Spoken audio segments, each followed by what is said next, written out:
So in today's video, I wanted to talk about some of the most beautiful and powerful voicings you can get under your fingers if you're starting to get into jazz or even just looking to add some kind of jazz to your vocabulary. Jazz harmony is ubiquitous in a lot of music these days, and it's a really great way to start getting the very beautiful sounds of, major seventh and minor seventh chords, dominant seventh chords, whatever it may be, under your fingers. So we're going to look at them on 3 different sets of strings. I'll have chord shapes popping up here in the top left so that you can hopefully pick up what I'm throwing down.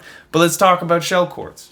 So what is a shell voicing? If I were to play, say, a full G major 7 chord, I would be playing 4 notes. So I'm playing G, the root, B, the major third, D, the 5th, and F sharp, the major 7th. Now, what a shell voicing does is it strips the chord down to the root and the bare essentials. The notes that give a chord its color are going to be the 3rd and the 7th.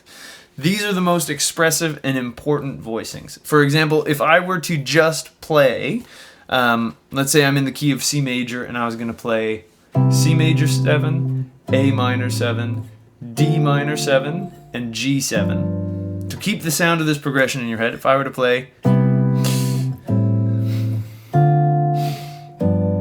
I can make you hear that same chord progression by only playing the 3rd and the 7th of each chord. That would sound like this.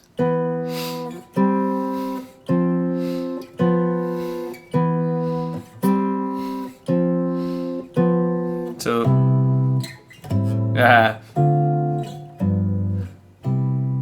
Now, if we were to do shell voicings, we make these voicings even more robust and clear to understand because we also add in the root.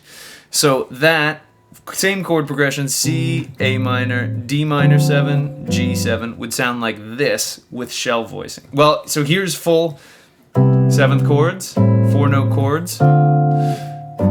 Now here's the shell voicing equivalent to that.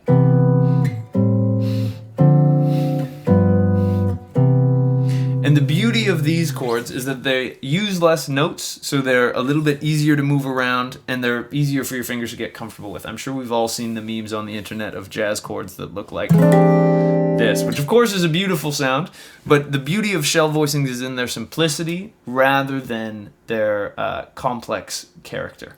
So let's take a look at it, starting with a root on our friendly low E string. If I were to play a major 7 shell voicing, let's base this around the root G, I would grab this shape. So I am playing the 3rd fret of the low E string, the 4th fret of the D string, and the 4th fret of the G string. And this collection of notes as a shell voicing goes root, major 7th, major 3rd. Now if I wanted to make this a dominant 7 shell voicing, say it was G7, all I need to do is drop this 4th fret on the D string to the 3rd fret of the D string. Now I would have this. That's a G dominant chord now. G dominant 7 or just G7. If I wanted to make it a minor 7 chord, I drop my major 3rd to the 3rd fret of the G string, and now I would have this. So major, dominant, and then minor 7. And this works for any chord with your root on the E strings. For example, if I drag this shape up to the 8th fret, I could then do C major 7, C dominant 7, or C minor 7. So these voicings are movable anywhere you have a root on the E string. Now let's take a look at the E string's neighbor, the A string.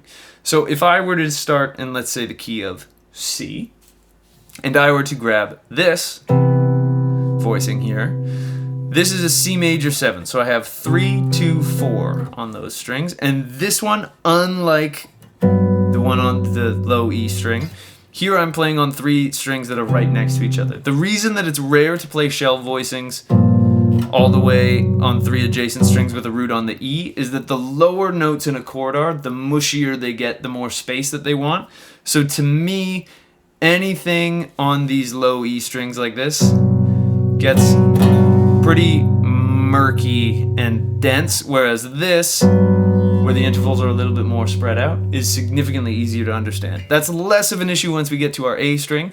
So my major 7 shape again is going to be 3, 2, 4, and this arrangement goes root, major third, and then major 7. So here is C major 7. If I wanted to make a dominant 7, I drop my ring finger on the G string down to the 3rd fret, and now I have this. It's a beautiful C7 voicing. It's a really common C7 voicing. If you know any shell chord, this might be the shape that you know. Then, if I want to make it a minor 7, I drop my pointer finger down to the 1st fret, and now congratulations, you have a beautiful C minor 7 chord.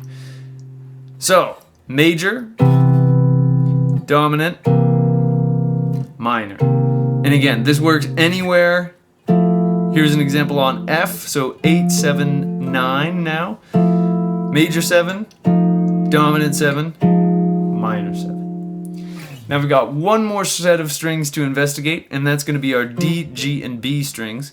Now these are going to look remarkably similar to the ones that we did on the A string. However, our top note on the B string is going to be 1 fret higher. So my major 7 shape for F major 7, if I was on my 3rd fret, would be 3, 2, 5. Beautiful sound. So that's the major shape. If I wanted to make it dominant, I just drop my pinky, or I put my ring finger there instead. So now I have 3, 2, 4. And then to make it a minor 7, I drop my pointer finger down 1. So major, dominant, minor. And these voicings are, again, super, super powerful, and you can get your way through pretty much any jazz standard just using these. For example, here's the first kind of 8 bars of All the Things You Are, just so you can get an idea for what these might sound like. So I would start with this F minor 7 here up at the 8th fret of my A string. I'm going to fall to B flat minor 7, and I'm using the root on the E string shell voicing here. Then I would go to E flat 7, this guy here, so 6, 5, 6. That falls to A flat major 7, which I'm going to play like that. So this is the major 7 shape with my root on the low E string. Then it goes to D flat major 7, so I'm going to play this shell voicing on my A string. This goes to G7, root on the E string shape, and then it goes to C major 7, root on the A string. So in context, just so you can believe me that these chords sound great when they're used in this manner, let me just play that for you kind of in time. So we would get...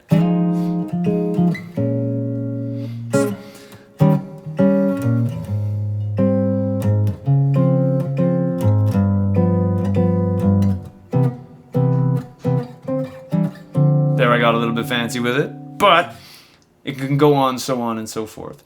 So if you found this video useful, I'd really appreciate it if you could like and subscribe. It truly helps me out more than you could know. If you want to take a guitar lesson with me, there's a link to get in touch with me down in the description. I'd love to work with you on whatever's troubling you on the guitar. If you're looking for a way to support the channel and the free educational content that I put out here, you can subscribe to my Patreon, also linked down below in the description. All of my patrons get early access to my videos, as well as some cool exclusive behind-the-scenes sneak peeks at stuff that I'm working on, so I'd love to see you over there. Another great way to support me in what I do is to purchase either my ebook or my video course all about triads. It's some great educational content that's a little bit more in depth than what I can offer in a free 10 to 15 minute YouTube video. And last but not least, I have new videos coming out every single Monday and Thursday, so I hope I'll see you in the next one. And until I do, I'll wish you a wonderful day, and I hope you have some fun playing the guitar. Thanks.